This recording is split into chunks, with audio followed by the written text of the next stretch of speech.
Aïssatou Kourma pour Mataï TVFR. Nous allons recevoir aujourd'hui Monsieur le ministre Thierno Alassane Sall. Monsieur le ministre, bonjour. Bonjour Aïssatou. Merci d'avoir bien voulu nous recevoir pour cette entrevue. À l'approche des prochaines élections locales, je sais que votre programme est chargé. Donc, cela démontre l'importance que vous accordez à cette entrevue. Nous vous en remercions. Et justement, pour ne pas abuser de votre temps, nous allons entrer dans le vif du sujet. Qui est Thierno Alassane Sall? Quel est votre parcours? Je suis né et j'ai grandi au Sénégal, dans une ville qui s'appelle Thiès, à 70 km de la capitale, où j'ai passé l'essentiel de ma jeunesse. J'ai fait mes humanités. Et après le bac, j'ai séjourné à l'étranger pour une formation d'ingénieur en télécommunications, puis quelques années plus tard, ingénieur en aviation civile. J'ai passé l'essentiel de mon parcours professionnel à la SECNA, l'Agence pour la sécurité de la navigation aérienne en Afrique, à Madagascar, qui regroupe un certain nombre de pays d'Afrique de l'Ouest, du centre et de l'Afrique australe, Madagascar, les Comores, où j'ai occupé à la SECNA gravi les échelons, disons.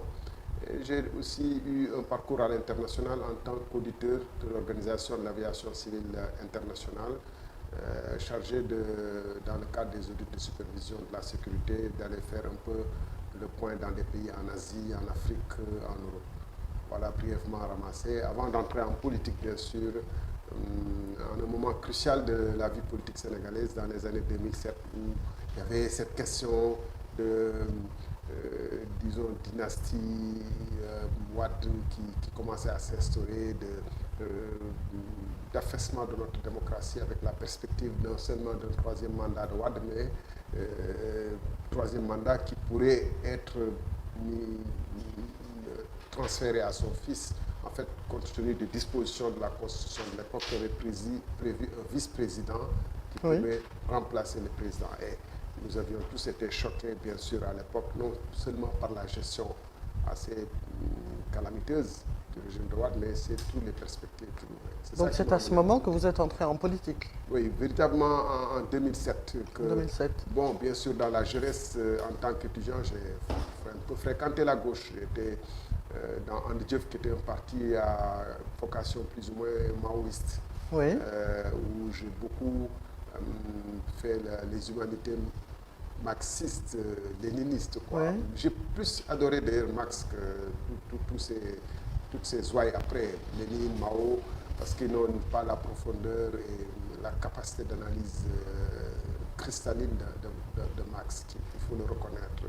Si on supprime tout ce qui est, ce qu'on dirait Malraux, la sorte de fatalité qu'il faut absolument que le socialisme succède au capitalisme, c'est comme si c'était inscrit dans les lois de la nature, qu'il faut une dictature du prolétariat. Je pense que ces fantaisies, entre guillemets, que je découvrirai plus tard, mais l'analyse sociologique du capitalisme des sociétés occidentales de l'époque qu'a offerte Marx, elle est quand même d'une limpidité et d'une profondeur qu'on ne peut pas renier, même aujourd'hui. Elle vous a donc profondément inspiré pour la suite de votre parcours? Absolument. Vous avez eu des déceptions à cette période de votre vie en tant que militant étudiant?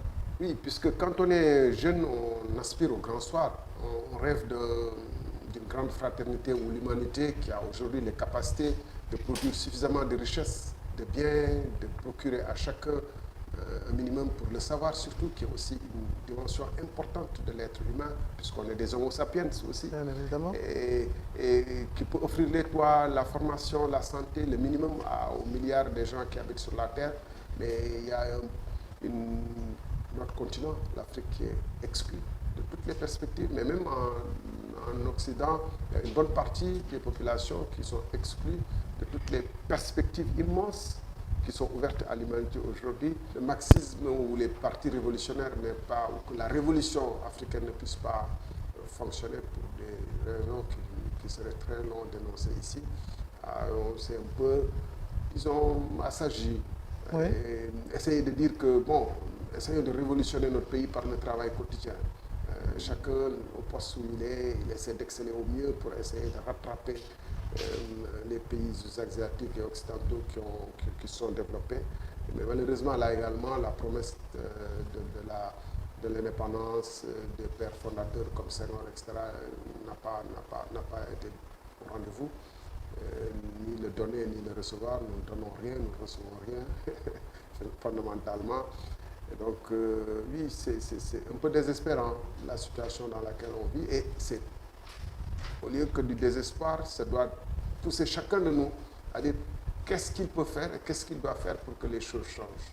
Alors justement, vous êtes un homme d'action et un homme politique qui dit ce qu'il pense et pense ce qu'il dit. À la différence de certains politiques, vous agissez. Quand vous dites quelque chose, vous le faites. Nous allons aborder la période que vous avez passée au sein du gouvernement de Maître Abdoulaye Wade et du président de la République Macky Sall. Est-ce que ces périodes ont été source de motivation supplémentaire pour vous afin de persévérer dans la politique et en quoi ces expériences vous ont enrichi? Disons que pour la période de Wade, j'étais plutôt un haut fonctionnaire à l'agence pour la sécurité de la navigation aérienne en Afrique, à SECNA, donc représentant la SECNA au Sénégal. J'ai été amené à approcher ou à travailler assez étroitement avec le régime de Wade à certains moments sur des questions techniques liées à l'aviation, mais je n'ai pas été son ministre. Par contre, j'ai vu la manière dont l'amateurisme, la boulimie, à tous les sens du terme, financière, foncière, boulimie pouvoiriste dont ce régime a été, et surtout la perversion qu'ils ont essayé d'instaurer comme mode de gestion. La corruption qu'ils ont essayé d'instaurer, vous vous souvenez, c'est l'époque où même des représentants du FMI en fin d'exercice ici, Alex Segura pour ne pas le nommer, s'est vu octroyer une mallette remplie de devises en euros et en euros et en dollars plutôt, autour de 90 millions de francs CFA total.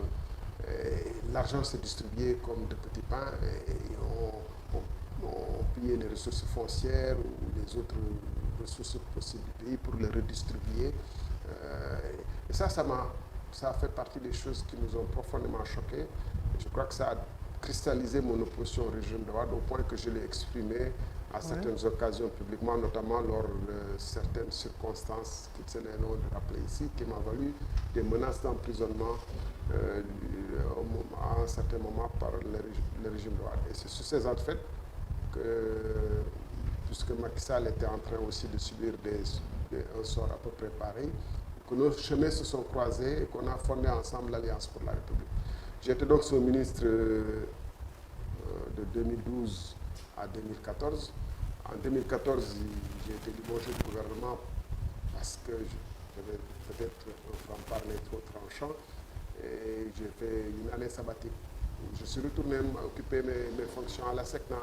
Oui. Et je crois qu'après, j'ai été rappelé en 2015 comme ministre de l'énergie. Et c'est là où, définitivement, on a eu un divorce définitif, puisque j'ai compris que les tares profondes qui justifient le retard économique culturel de l'Afrique, ce n'est pas avec ce gouvernement-là qu'on va les guérir. Au contraire, il semble qu'on se plaît à se vautrer dans ces tares et dans ces faiblesses-là pour mieux asservir le peuple. C'est-à-dire que c'est à ce moment précis que vous avez compris et pris conscience des limites que vous ne pouviez pas franchir en politique? Absolument, puisque par exemple, pour donner des exemples très simples, Macky Sall avait dénoncé avec force, virulence et détail un contrat concernant l'autoroute à péage Dakar, Diamniadio à l'époque, qui était en cours de construction, et le premier tronçon donc, qui était manifestement à des prix exorbitants, et signé dans des conditions qu'il avait trouvé extrêmement scandaleuses. Arrivé au pouvoir donc en mai 2012, 6 mois après sa sortie le 31 décembre 2011, il demande à ce que ce contrat, la deuxième portion de Diamniadio à l'aéroport international Blaise Diagne, soit donné à la même entreprise en usant des prétextes d'urgence liés à l'ouverture de l'aéroport, etc. Dans les mêmes conditions.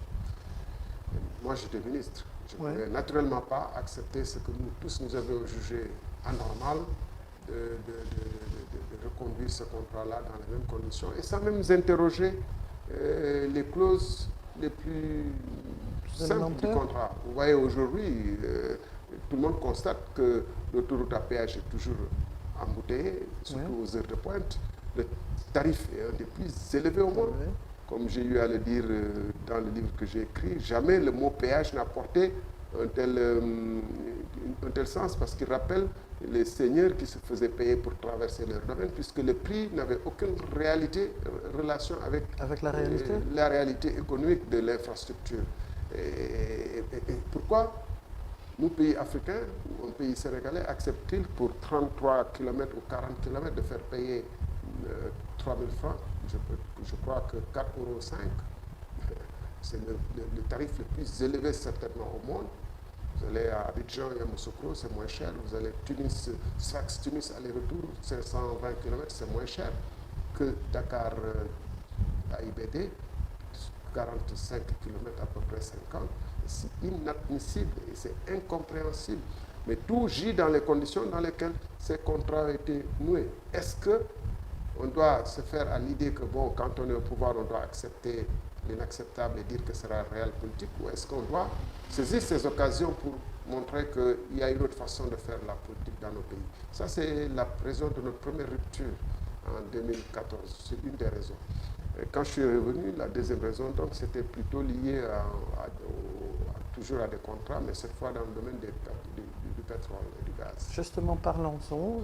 J'aurais voulu que nous abordions l'affaire Total de façon très brève, puisque beaucoup de choses ont été dites. Il est important d'avoir votre version des faits. Si vous pouvez, en quelques minutes, nous donner votre version des faits. On a beaucoup entendu des propos par-ci et là sur le fait que vous avez refusé de signer un contrat qui favorisait Total, que vous avez démissionné à cause de ça. Oui, à cause de ce contrat et d'un autre qui lui était plus ou moins lié, indirectement lié, le contrat de Turtimis sur Rufisque Offshore Profond et Kayar Offshore Profond. C'est là où on avait fait des découvertes de gaz en 2016, coup sur coup.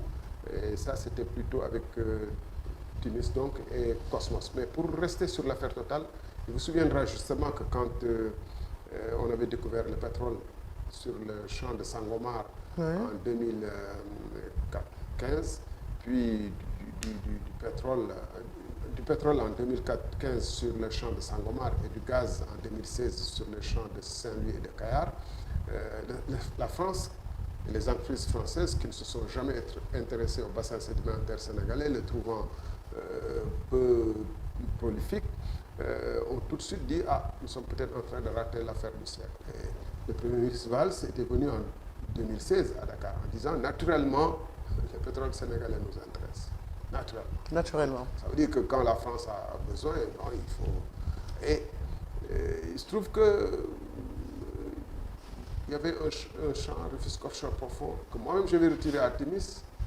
Et moi, ma position, c'était, puisque ce champ qui intéressait beaucoup de compagnies, parce que se trouvant entre là où on avait découvert du gaz, Sangomar, du pétrole, Sangomar, et là où on avait découvert du gaz, Kayar, ce champ intéressait tout le monde. Nous n'avions qu'à nous le réserver et attendre que l'exploitation du pétrole et du gaz nous génère des ressources et des compétences pour pouvoir prendre en charge par nous-mêmes et par nos moyens intrinsèques l'exploration, puis éventuellement l'exploitation. Mais qu'à cela ne tienne, si une entreprise, fût-elle française ou sénégalaise ou chinoise ou australienne, elle doit venir aux conditions du marché de l'époque et tenant compte de ce que la concurrence offrait. Tout à fait.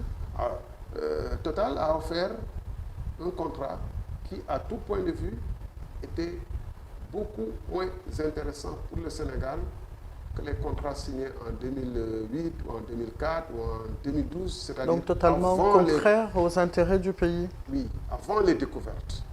Et quand il y a eu des découvertes, je rappelle que Shell est venu frapper à nos portes, BP est venu frapper à nos portes, Cosmos, toutes ces compagnies voulaient le champ que convoitait Total. Alors, pourquoi donner à Total à ces conditions, avec sur les tranches les moins défavorables pour le Sénégal, des pertes, des décotes par rapport à l'offre, par exemple, de BP de 15%, de la Oui. production journalière, et dans les tranches les plus où la distorsion était plus grave, une différence de 24% différentiel entre l'offre de PP Cosmos et l'offre de Total de 25% quasiment. À quoi était due cette situation à votre avis? Mais, Est-ce que c'est une forme de favoritisme qui était cautionnée par le gouvernement ou est-ce une habitude de certains pays de venir et d'imposer les prix auxquels ils négocient des contrats? c'est pas une forme de favoritisme, c'est le favoritisme s'il en existe. C'est-à-dire que le Sénégal ne peut pas se permettre de faire une faveur de 24% de sa production journalière, offerte comme ça, pour ainsi dire, à des actionnaires de Total, alors que c'est les richesses du peuple sénégalais, un des pays les plus pauvres au monde. Pour quelle raison? C'est du favoritisme. Mais qu'est-ce qui explique qu'un président d'une république supposée indépendante dise que quand Total a besoin, nous abandonnons notre souveraineté, nous abandonnons notre capacité de négocier, nous signons le contrat tel qu'il a été écrit par Total. C'est justement une période à laquelle tout le Sénégal, et je pense que beaucoup de peuples africains se souviendront de votre capacité à une certaine désobéissance politique. C'est une habitude liée à votre éducation de dire non quand il faut dire non et de ne pas faire d'arrangement avec la vérité?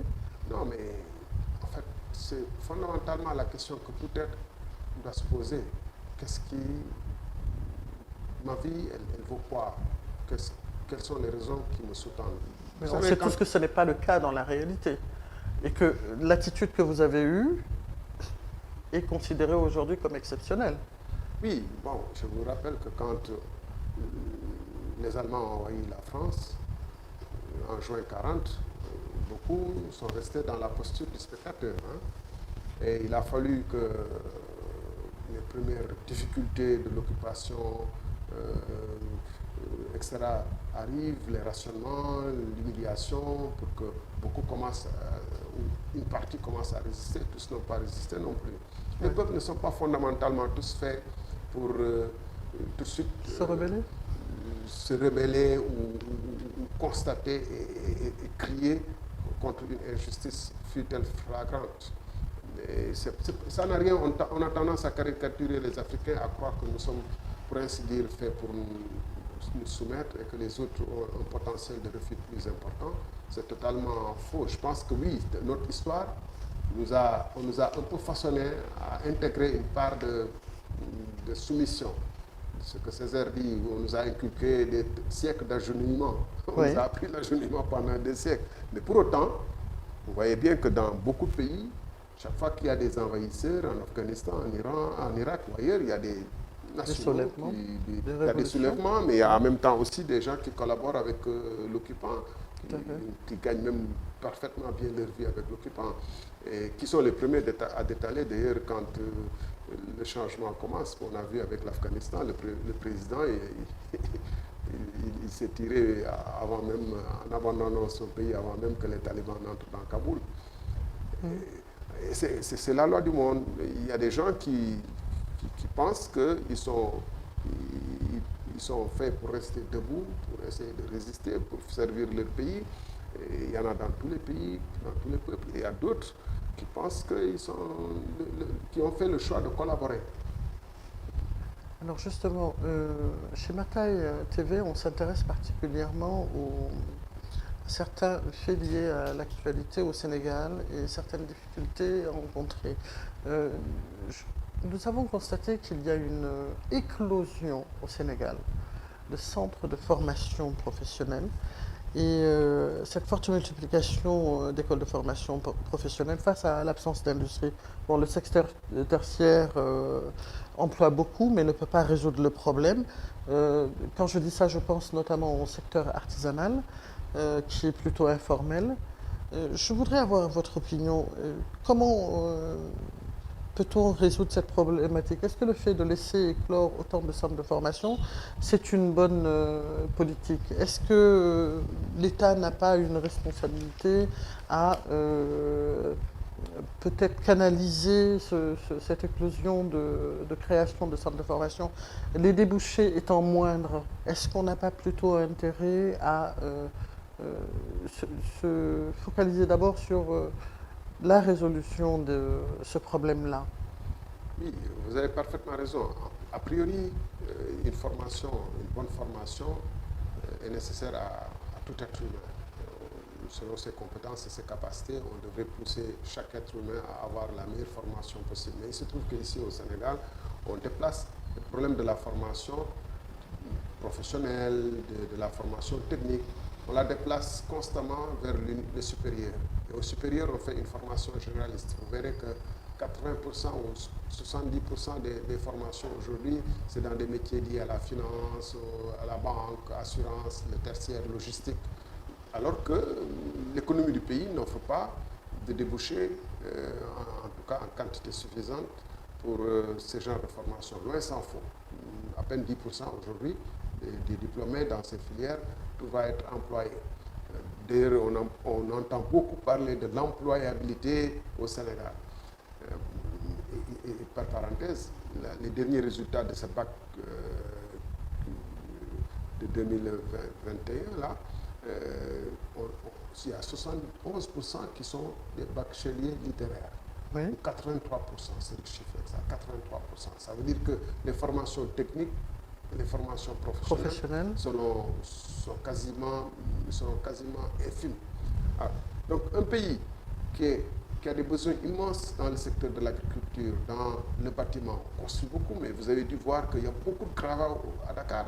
Parce qu'on construit, on détruit dans un cycle sans fin, puisque les compétences en matière de tous les corps qui entrent dans le cadre du bâtiment, électricité, menuiserie, etc., ces compétences-là sont très faibles. Il n'y a pas de formation, de centre de formation professionnelle dans les métiers du bâtiment, alors qu'on construit beaucoup. Et on pourrait en dire autant dans tous les autres métiers, la boulangerie, les bénisteries, etc. Il n'y a pas de centre de formation, on apprend dans la rue, dans le tas pour ainsi dire. Quelques rares ont des diplômes professionnels. Et un pays qui est jeune, qui a des besoins fondamentaux dans tous ces domaines, qui n'a pas encore réussi à produire 40% de ses besoins alimentaires, en termes non seulement de production brute, de riz, de lait, etc., mais en termes de transformation, qui n'arrive pas à se soigner convenablement, qui n'arrive pas à fabriquer tout ce qui est autour de nous, par exemple, c'est la plupart du temps importé. Tous les outils, les équipements qu'on utilise, la plupart du temps, c'est importé. Un pays donc, qui a ses besoins immenses et qui n'arrive pas à amorcer la création d'entreprises, d'industries et de services dans ces domaines qui répondent à ses besoins, c'est un pays qui est pratiquement voué à fabriquer des chômeurs. Oui, il y a des gens qui sont formés, mais les formations sont en total déphasage avec les besoins de l'économie. Si j'entends bien votre analyse, aujourd'hui, nous avons des centres de formation qui existent, mais qui ne sont pas dans les branches appropriées où il y a de la demande réellement et où le besoin se fait sentir. Parce qu'aujourd'hui au Sénégal, on voit bien que beaucoup de bacheliers, beaucoup d'universitaires sortent de leur cursus et ne sont pas employables. Ils créent des petits commerces. Quelle est vraiment la solution pour justement diminuer ces centres de formation qui sont créés et qui poussent un peu partout et qui ne répondent pas aux besoins réels de la population? Vous, en tant qu'homme politique, quel est votre regard?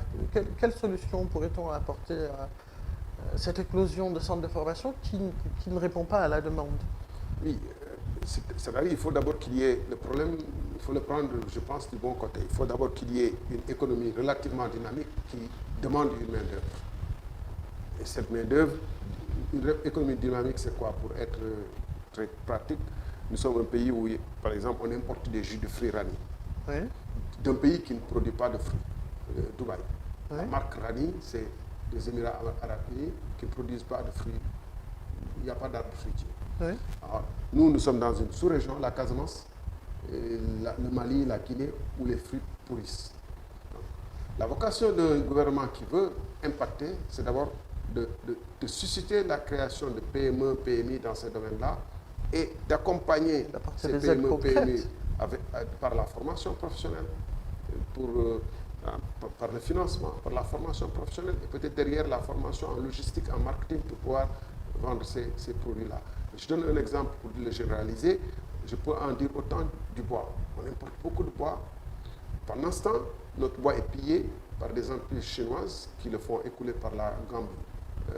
Alors que nous avons du bois de très haute facture, Ventec, bois de qualité. On aurait pu mettre en place toute une filière agroforestière. On cultive, entre guillemets, des forêts où on destiné à produire le bois. On forme des gens sur comment faire le bois, parce que la plupart des portes, etc., faites avec notre bois local, où les meubles sont fissurés, sont tordus, parce que les gens ne connaissent pas le cycle de maturation du bois pour pouvoir le rendre durable sur 50 ans sans qu'il soit tordu, etc. Et donc, en plus, derrière, maintenant, il y a les ébénistes qui doivent venir pour faire vraiment les meubles et autres objets d'art de qualité qui permettent de créer une véritable filière dans ce domaine. Donc, c'est tout un cycle où à chaque étape, on a besoin de compétences précises. Les gens qui sont dans la forêt pour pouvoir produire, faire vivre les arbres, produire, scier, etc., jusqu'à la transformation de ces bois en meubles. C'est tout. Et il faut former ces gens. Il faut après les financer. Et c'est comme ça qu'on agrège ces bois, ces meubles, ces fruits peuvent alimenter des hôtels en Casamance ou dans d'autres zones où on a le potentiel touristique.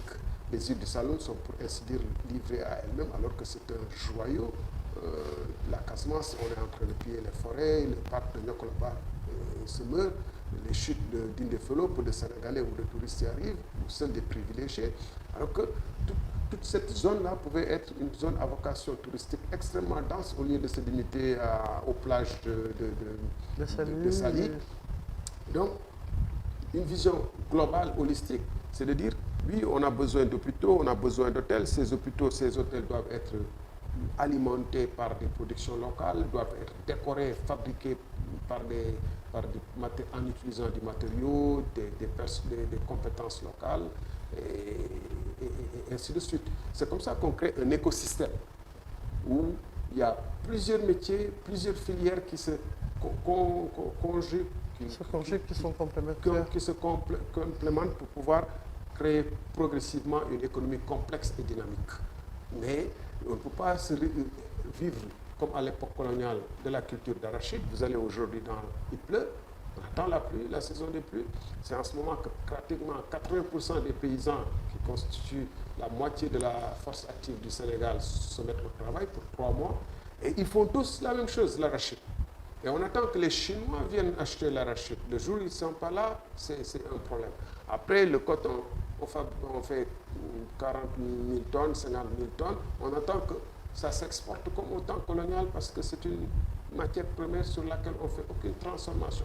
Mais comment voulez-vous, quand maintenant il y a des tracteurs à la place des hilaires qu'on utilisait il y a 100 ans, quand il y a des voitures, des avions qui peuvent venir faire de l'épandage, quand il y a des OGM qui peuvent améliorer la rentabilité, etc. Comment voulez-vous qu'on soit compétitif et qu'on trouve à employer des millions de gens qui sont encore dans le secteur de l'agriculture? Mais il y a une autre problématique qui fait qu'on ne peut pas être compétitif parce qu'il y a beaucoup aussi d'emplois précaires aujourd'hui au Sénégal. Est-ce qu'il n'y a pas un problème qui se pose par rapport à ces emplois précaires? Est-ce qu'il n'y a pas des solutions économiques précises à mettre en place pour aider par exemple le chef de famille qui a un salaire qui est à peine au SMIC et qui ne permet pas de nourrir sa famille et de devenir en plus un soutien de famille? Je vais reprendre le problème en vous donnant un autre exemple. La précarité de l'emploi est liée à l'économie informelle qu'on vit et à notre choc par rapport au reste du monde sans qu'on apporte les changements. Je donne l'exemple du cuir. Vous voyez, on vient de sortir de 2 fêtes successives, Tabaski, Tamkharit, où on égorge beaucoup d'oreilles de table. D'où viennent ces peaux? Ces peaux sont exportées avec la pluie vers le Maroc, l'Italie, pour nous revenir sous forme de babouches, de souliers, de mocassins, de salons de cuir, de sacs, de phare. Justement, on ne peut pas sortir de l'informel parce que je vous parlais de l'artisanat. Justement, c'est l'exemple. Tout est informel. Est-ce qu'on n'a pas à l'intérieur Oui, c'est là où je veux en venir. Pour aller vite, je peux dire que une politique bien pensée aurait dû construire une véritable filière depuis le tannage, on fait des tanneries, on apprend aux gens, parce que c'est des métiers qui s'apprennent. Vous allez au Maroc, en Italie, c'est des métiers qui s'apprennent pour obtenir la meilleure qualité de cuir fini avec lesquels on fait les... Ça s'apprend. C'est un savoir-faire. Plus on forme les gens là-dessus, plus la valeur ajoutée liée au cuir fini qui va faire votre sac Gucci ou qui va faire votre salon de cuir de marque. On a un Momo Le Boccier, notre oui, chausseur national qui a suivi ce type de filière. Oui, donc je veux dire que c'est un savoir-faire qu'on apprend dans des écoles, dans les centres de formation. Et après, il faut que l'État vienne pour mettre injecter les financements nécessaires pour les centres de formation. Les financements nécessaires, créer toute une dynamique pour éviter aussi que on importe des babouches. Vous voyez, au XXIe siècle, on importe un produit aussi enfin, millénaire qu'une paire de babouches. On en importe des quantités industrielles du Maroc. Oui. Alors, ça, c'est pour sortir les gens de Ngaï, de Touba ou d'ailleurs, ou de la Médina, de ce circuit informel, il faut que l'État vienne. Et c'est là où on avait mis en place le ministère de l'Artisanat, les FPE depuis le temps de Diouf jusqu'au l'ADER, la direction à l'entrepreneuriat rapide sur Macky Sall. Mais tout ça, ça a été détourné à des fins politiciennes. On n'a pas cette vision de long terme, cette perspective de construire progressivement qualitatif, un écosystème de qualité qui permette progressivement d'offrir même non seulement au Sénégal mais à la sous-région, mais au reste du monde également, des produits de qualité. Singapour l'a très bien réussi dans certains domaines, mais nous pouvons aussi, rien ne nous empêche de dire que le Sénégal, on se positionne comme un hub de services de la sous-région. On est entouré par des pays où on a eu la chance de parler. La configuration de l'AOF, on était la capitale de l'AOF, on avait une infrastructure sanitaire, une infrastructure d'enseignement, l'Université de l'Afrique de l'Ouest, un réseau de communication, etc. Des entreprises qui nous permettaient d'offrir à la sous-région des produits. Si le gouvernement de Senghor avait senti très tôt qu'il faut non seulement des industries, des petites et moyennes entreprises pour le Sénégal et pour l'Afrique de l'Est, bien sûr, le colon, la France n'en voulait pas, puisque ces pays constituaient ses débouchés par excellence. Mais c'était un combat et une entreprise, une aventure à tenter. Jusqu'à présent, on n'a jamais tenté de voir l'UEMOA comme une réalité économique où le Sénégal peut dire que c'est un marché et j'ai vocation à projeter mon savoir-faire traditionnel en matière de cuir qu'on partage aussi avec le Mali. Hein. Il y a de très bons, la Mauritanie, mais eux, ils ne sont pas dans l'UEMOA. Donc, de dire, nous créons une véritable filière pour nous et pour la sous-région. Plus tard, nous profitons, comme a su le faire l'Éthiopie ou le Kenya, de l'AGOA pour aller se projeter en Amérique du Nord. Et nous le faisons dans suffisamment de domaines. Nous pouvons offrir des services de santé de qualité. Nous pouvons offrir un enseignement qui ne soit pas réduit à simplement 80% des enseignements qui n'ont aucun débouché, mais faire de notre école supérieure polytechnique, de l'université, des facs de sciences techniques de Dakar, de l'école supérieure multinationale de télécommunications, à partir de là, créer un réseau d'écoles dans les domaines des TIC qui permettent d'attirer les gens de la sous-région, mais aussi de former suffisamment d'ingénieurs pour pouvoir offrir, comme le fait l'Inde, à l'Allemagne, au Canada, à d'autres pays, même à partir du télétravail, une compétence et des matières grises qui soient ici et qui rapportent des devises au pays. Où irions-nous chercher les financements? Dans des créations de taxes nouvelles, dans des réajustements de taxes déjà existantes, ou en allant mettre à contribution les plus riches? Déjà, vous voyez bien que la dette du Sénégal est passée sous le règne du président Macky Sall de 2012 à 2020 de 2700 milliards à 9247 milliards, exactement au 31 décembre 2020. Ça veut dire que pour s'endetter, pour trouver les ressources. plus de 3 ou 4 fois, ils ont fait recours à des eurobonds, très onéreux d'ailleurs. Ils se vantent souvent qu'ils ont des taux de financement, des taux d'intérêt de 5 et quelques pourcents, au moment où pratiquement dans beaucoup de pays on prête à taux zéro. Mais il peut y avoir des mécanismes innovants, nouveaux, extrêmement puissants qui permettent de mobiliser des ressources pour pouvoir faire des financements qui aient de l'impact réel sur l'économie du pays. Encore une fois, ils ont en 2019, 2018, 2019, 2020, par 3 fois, ils ont fait des eurobonds de 1 milliard de dollars, 2 milliards de dollars, mais qui servent essentiellement à rembourser la dette. Et cette dette-là, elle est constituée par quoi? Elle est constituée d'infrastructures qui sont de véritables éléphants blancs qui ne rapportent rien. Ils ont pu trouver de l'argent pour réfectionner un building administratif à près de 40 milliards et construire en même temps, dans le même temps, des sphères ministérielles pour transférer les ministères du building administratif de Dakar vers Diamniadio. Alors justement, vous, en tant qu'homme politique, comment concevez-vous le fait qu'on soit dans un pays où, par exemple, par rapport à la santé, si le citoyen n'a pas d'argent, il n'est pas soigné. Même pour une perfusion, s'il n'a pas les moyens d'avancer, il ne sera pas soigné, il ne sera pas perfusé. S'il ne va pas chercher les médicaments, il ne sera pas soigné. Comment aujourd'hui, en 2021 au Sénégal, vous, en tant qu'homme politique, comment percevez-vous cette situation? Non seulement il n'arrive pas à se soigner, mais le citoyen sénégalais n'arrive plus à manger. Vous savez, on parle des pays comme la Tunisie. J'allais y venir à cette crise. Oui, donc, et c'est lié, hein, si on mange mal toute sa vie, on a une centrale, on a un pays qui est fait de gens, qui est peuplé de gens qui ont l'hypertension, etc., des maladies, disons, liées au stress.